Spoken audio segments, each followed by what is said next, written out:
उत्तर प्रदेश के संभल की शाही जामा मस्जिद, जिसके मैजिस्ट्रेट ने सर्वे के ऑर्डर दिए, एक सर्वे हुआ, उसके बाद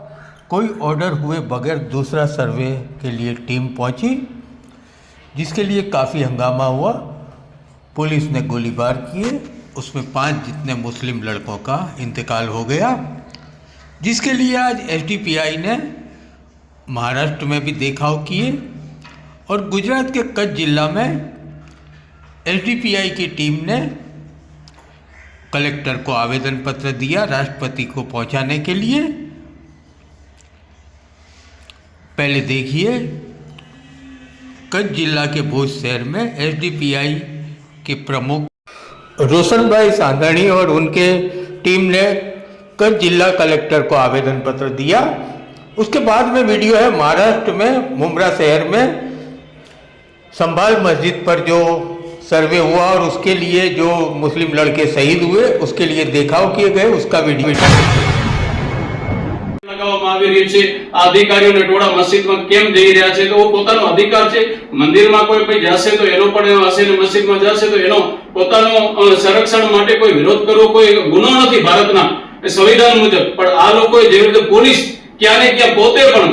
એમાં સણવેલી હોય એવું અમને પોતાને પ્રતીત થઈ રહ્યું છે। જેથી આપ સાહેબ શ્રીને અમારી નમ્ર રજૂઆત છે અને અપીલ છે કે આ જે બનાવ થયો છે એના એ ગુનાહિત તત્વો જે પણ છે અને પોલીસ પણ એમાં સણવેલી હોય કે સત્તા પક્ષ છે વિપક્ષ અને પ્રશાસન જે પણ હોય એના સામે કાયદેસર કાર્યવાહી થવી જોઈએ। પરંતુ કચ્છમાં આવો કોઈ બનાવ નથી આવતો, તે છતાં આ કાયદાનું ઉલ્લંઘન કરવામાં આવ્યું છે। બીજો કે એના સાથે જે પોલીસ દ્વારા જાણી જોઈને એવું લાગી રહ્યું છે કે જાણી જોઈને ફાયરિંગ કરી હોય। પોલીસને પોતાને ખબર છે કે પગ ઉપર ગોળી મારવાની હોય, કોઈ હિંસક બનતા હોય તો એને રોકવા માટે 92 માં જે બાબરી મસ્જિદનો જે બનાવ થયો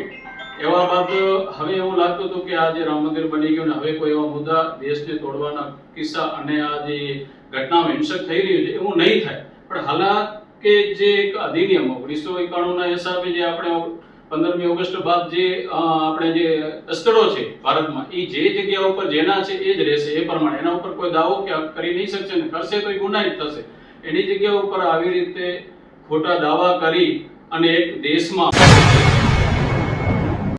4 જેટલા લોકોને ત્યાં જ મારી પાડવામાં આવે છે। એટલે આ એક કહેવાય ને કે આપણે ગત દિવસે જ બંધારણ દિવસ ઉજવતા હોઈએ અને બંધારણની આજે આપણે વાતો કરતા હોઈએ ને જો બંધારણ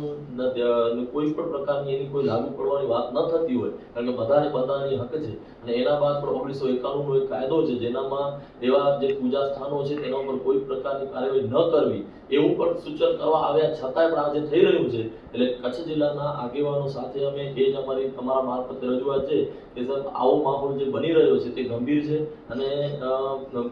ધર્મો વચ્ચે વૈમનસ્ય, સમાજો વચ્ચે વૈમનસ્ય અને લોકો વચ્ચે વૈમનસ્ય પેદા થઈ રહ્યું છે એ ખરા અર્થમાં યોગ્ય નથી। એ બાબતે આજે રસમેન્ટ સર કચ્છમાં પણ આવા બનાવો ઘણા જોવા મળી રહ્યા છે, એનામાં પણ આપ થોડું ધ્યાન દોરજો કે વ્યક્તિગત અને કોઈ એક સમાજ